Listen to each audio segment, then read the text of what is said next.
vous a présenté Francine Kaufmann tout à l'heure, et la voilà.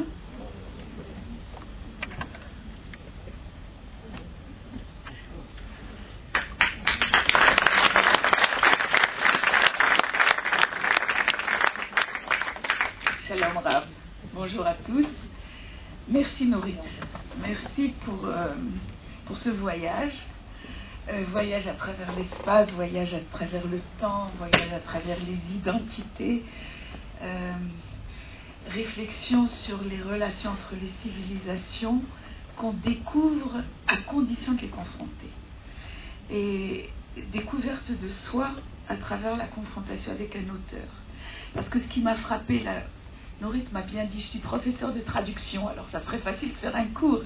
Elle m'a bien dit, surtout pas de cours, il faut réagir.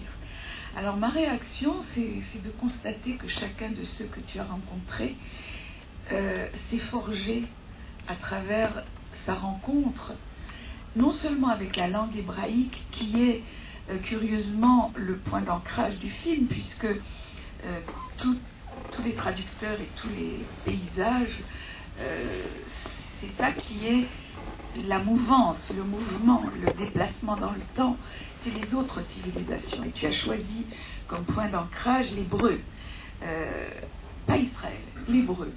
Et l'hébreu, soudain, à travers ton film, m'est apparu un peu différemment. Moi, j'enseigne l'histoire de l'hébreu, j'enseigne la traduction. J'avais pas tellement pris conscience du fait que par rapport aux autres langues, comme le français que j'utilise quand je traduis vers le français et que Rosie, à la fin du film, décrit comme étant sédentaire.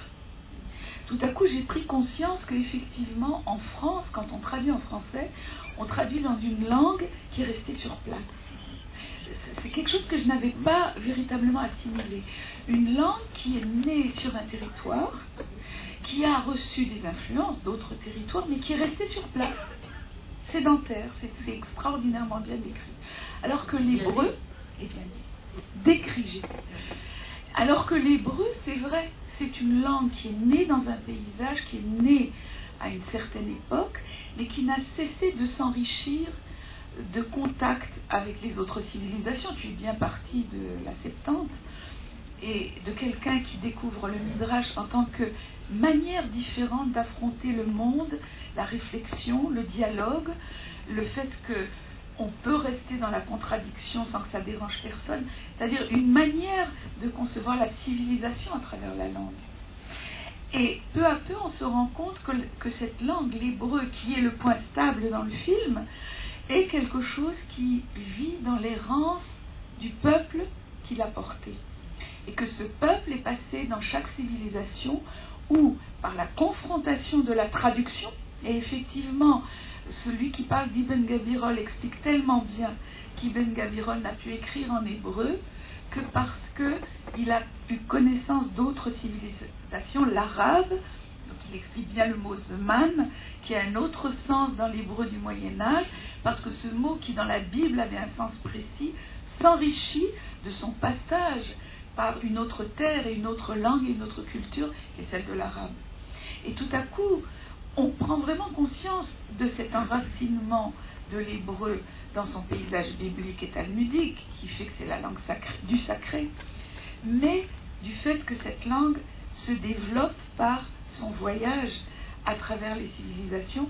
Et ce qui m'a encore beaucoup frappé dans le film, c'est que chacun des auteurs traducteurs, et souvent ce sont des auteurs eux-mêmes, avait besoin de la traduction pour se définir et en fait parler avec amour de l'auteur qui traduisait. C'est-à-dire que le rapport à la langue passait aussi par la manière dont un auteur qu'ils ont aimé et découvert utilisait cette langue. Et voilà, ce sont mes premières réactions. Et je voudrais quand même savoir, puisque tu nous as enrichi de 3 films, c'est le 3e film d'un triptyque. Tu as d'abord parlé de l'hébreu en tant que langue, et langue du sacré et du profane, et langue de traduction. Et je voulais savoir comment tu as conçu, est-ce que c'est un voyage que tu as fait, est-ce que tu y pensais au départ à ce triptyque à côté, changer de micro. Allez. Alors, je voulais savoir si le triptyque, tu l'avais conçu d'entrée de jeu. Ou est-ce qu'il est né au fur et à mesure de l'approfondissement, de la rencontre avec ta langue maternelle, l'hébreu? Qui n'est pas ma langue maternelle. Est-ce que je commence bien avec d'une langue à l'autre? Quelle est ma langue maternelle? Je ne sais pas répondre. Et je ne sais pas répondre. 3 films plus tard, je ne sais pas encore répondre.